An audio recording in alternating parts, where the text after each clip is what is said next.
Hai teman-teman YouTube, aku Sela. Terima kasih sudah klik video ini. Selamat mendengarkan ceritaku, salah satu playlist YouTube guru muda yang akan membagikan cerita-cerita mistis atau horor untuk kamu semua. Untuk cerita kelima ini, aku akan membagikan pengalaman pribadi aku dan beberapa orang temanku. Eits, sebelum aku lanjut ceritanya, jangan lupa pakai headset dan siapkan cemilan kamu ya. Cerita ini terjadi pada tahun 2014, sekitar bulan Februari akhir. Waktu itu aku sudah kuliah semester 8. Wah, sudah lama banget ya. Sesuai jurusan yang aku ambil, semester 8 adalah saatnya kami mengambil program kerja praktik. Jadi kami wajib kerja praktik dulu sebelum nantinya tugas akhir atau skripsi. Kerja praktik atau yang kami singkat KP adalah kegiatan magang di sebuah perusahaan. Jadi tidak hanya sekedar magang aja, tapi kami diwajibkan untuk membuat laporan yang nantinya akan kami presentasikan di depan dosen pembimbing, dosen penguji, dan beberapa orang teman mahasiswa. Biasanya sih adik tingkat, teman seangkatan, atau juga kakak tingkat. Untuk kerja praktek itu tidak sendiri, jadi berkelompok. Satu kelompok itu 2 orang. Waktu itu aku satu kelompok dengan sohib aku Riana. Halo Rin, terima kasih sudah merekomendasi pengalaman KP kita di playlist ceritaku kali ini. Tibalah hari di mana kami berangkat KP. Sebelum berangkat, kami kumpul dulu di kantor perusahaan yang ada di Palangkaraya, karena kami berangkat menggunakan sarana perusahaan. Kami kumpul jam 7 pagi dan berangkat ke lokasi KP sekitar jam 9 pagi.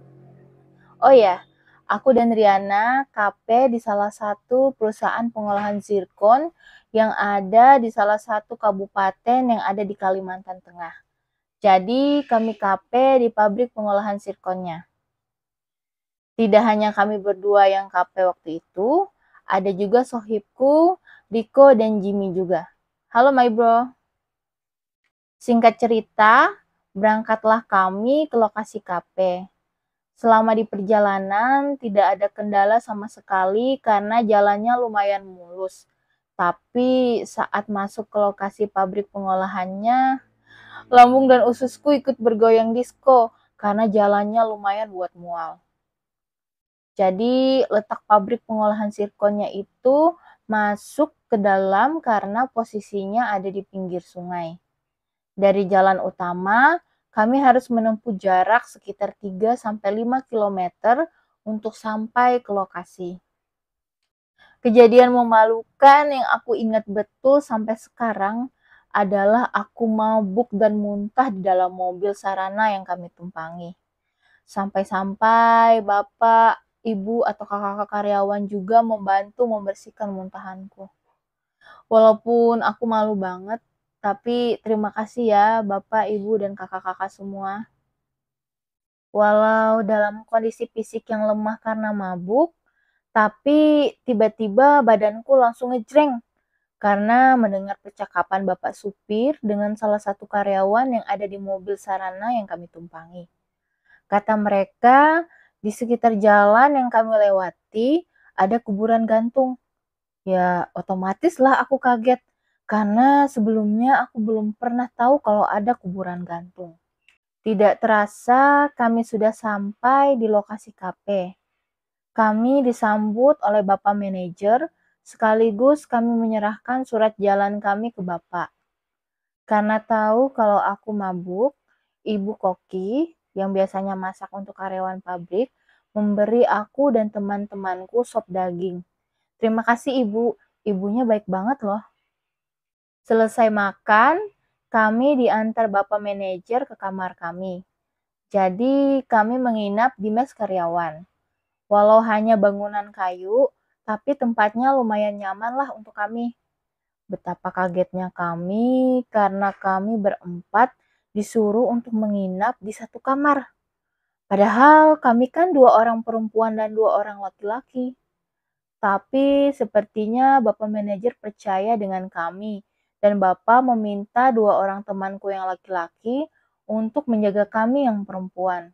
Puji Tuhannya, walaupun satu kamar dengan laki-laki, tapi Rico dan Jimmy adalah sahabat kami, yang sudah aku anggap seperti saudara sendiri sampai sekarang. Setelah menaruh barang di kamar, kami diantar Bapak Asisten Manajer untuk berkeliling pabrik, melihat alat dan proses pengolahan zirkon. Selesai observasi, kami pun balik ke mes untuk mandi dan makan malam. Di dalam kamar kami ada satu dipan kayu. Supaya adil, kami pun tidak tidur di dipan itu. Kami berempat memutuskan untuk tidur di bawah. Jadi kami mengambil posisi masing-masing berhubung ukuran kamarnya lumayan besar. Aku tidur tepat di dekat dipan, Riana di sebelahku, sedangkan Rico dan Jimmy di dekat pintu. Setelah beres-beres tempat tidur masing-masing, kami pun bergegas untuk istirahat. Betapa kagetnya kami karena tepat di jam 11 malam, listrik di pabrik padam. Sedangkan waktu itu kami tidak membawa lampu emergensi atau lilin. Alhasil, kamar kami gelap gulita tanpa adanya penerangan. Jujur, kalau setiap tidur malam, aku selalu mematikan lampu. Tapi aku nggak bisa juga kalau tidur dengan kondisi gelap total, karena rasanya sumpek dan susah bernapas. Jadi biasanya aku pakai lampu tidur. Walaupun pada saat itu rasanya susah banget untuk tidur, tapi aku memaksakan diri untuk memejamkan mata. Keadaan sekitar memang sepi dan gelap gulita. Tapi ada satu suara yang buat aku kaget. Teman-teman ingat dipan kayu yang aku ceritakan di awal kan? Dipan itu bersuara sret, sret, seperti ada orang yang sedang berjalan di atas dipan itu. Sontak, aku langsung diam mematung karena posisinya aku yang tidur tepat di samping dipan tersebut. Walaupun kondisi kamar gelap gulita, tapi aku masih bisa melihat ketiga temanku. Mereka bertiga sepertinya sedang lelap tertidur. Tidak hanya dipan, di jendela kami pun seperti ada suara yang mengetuk dan mencakar. Walaupun takut, tapi aku tidak tega membangunkan teman-temanku. Aku mencoba berpikir positif, mungkin itu suara angin atau ada kucing yang mencakar-cakar jendela kami, pikirku. Aku pun bergegas mengambil HP dan Alkitab yang aku bawa. Aku coba membaca Alkitab dan berdoa. Lama-kelamaan suara berisik itu diam. Kondisi sekitar langsung hening.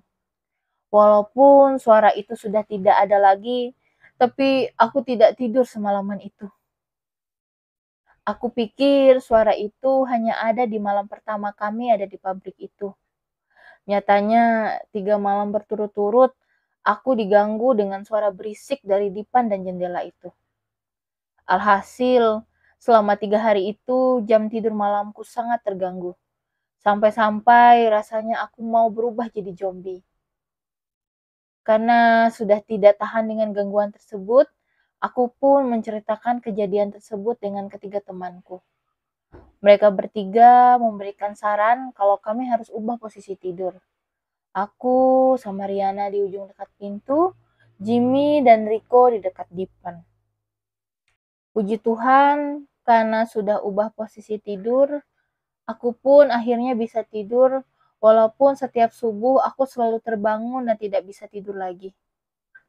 Kebetulan juga, malam itu sudah ada lampu minyak di kamar kami, pemberian dari Ibu Koki. Aku kurang tahu ya, apakah ketiga temanku tersebut mendapat gangguan juga. Kalau kalian bertiga mendengar ceritaku ini, bisa tolong tambahkan ceritaku di kolom komentar ya. Oh iya, aku hanya ingat Riko pernah cerita. Kata Riko di malam pertama kami di pabrik, saat listrik padam dan kondisi kamar gelap gulita, Riko mencoba untuk tidur. Di saat dia mulai tertidur, Betapa kagetnya dia saat ada tangan dingin yang menyentuh kakinya. Tidak mungkin kami bertiga, pikir Riko, karena posisi tangan kami jauh dari kakinya Riko. Karena data kami sudah cukup, kami hanya 1 minggu saja berada di pabrik dan Bapak manajer pun mengizinkan kami untuk pulang. Kata beliau, kalau data kalian ada yang kurang, kalian boleh balik lagi ke pabrik. Terima kasih Bapak manajer dan seluruh karyawan dan staf yang sangat baik dan membantu kami selama kami ada di pabrik. Oh iya, ternyata tidak hanya kami saja yang pernah diganggu. Kakak tingkatku pernah bercerita kalau dia juga pernah diganggu. Kebetulan dia juga nginap di kamar yang sama dengan kami. Sekitar jam 6 atau 7 malam, kakak tingkatku merasa gerah dan dia memutuskan untuk membuka jendela. Betapa kagetnya dia saat membuka jendela, ada sosok mengerikan yang menyeringai di hadapannya. Sosok tersebut adalah perempuan berambut panjang dengan kuku yang panjang juga. Jujur, suasana pabrik dan desa sekitar cukup nyaman kok. Apalagi orang-orang pabrik dan orang desa sangat ramah. Kami pun bisa memaklumi setiap kejadian yang tak masuk akal yang kami alami. Wajarlah, di suatu tempat pasti selalu ada kehidupan lain yang mungkin tidak kita tahu. Puji Tuhan, KP kami berjalan lancar dan bisa presentasi dengan baik. Serta kami bisa dapat nilai A juga. Apakah teman-teman pernah diganggu saat KP atau magang? Atau saat ada tugas kuliah di suatu tempat? Tulis di komen ya. Ceritanya cukup sampai di sini ya. Terima kasih karena teman-teman sudah mengikuti ceritaku dari awal. Percaya atau tidak, ya itu terserah teman-teman. Yang pasti, apapun yang kalian alami, berusahalah untuk jangan takut, sebab Tuhan beserta kita. Sampai ketemu di ceritaku selanjutnya. Bye!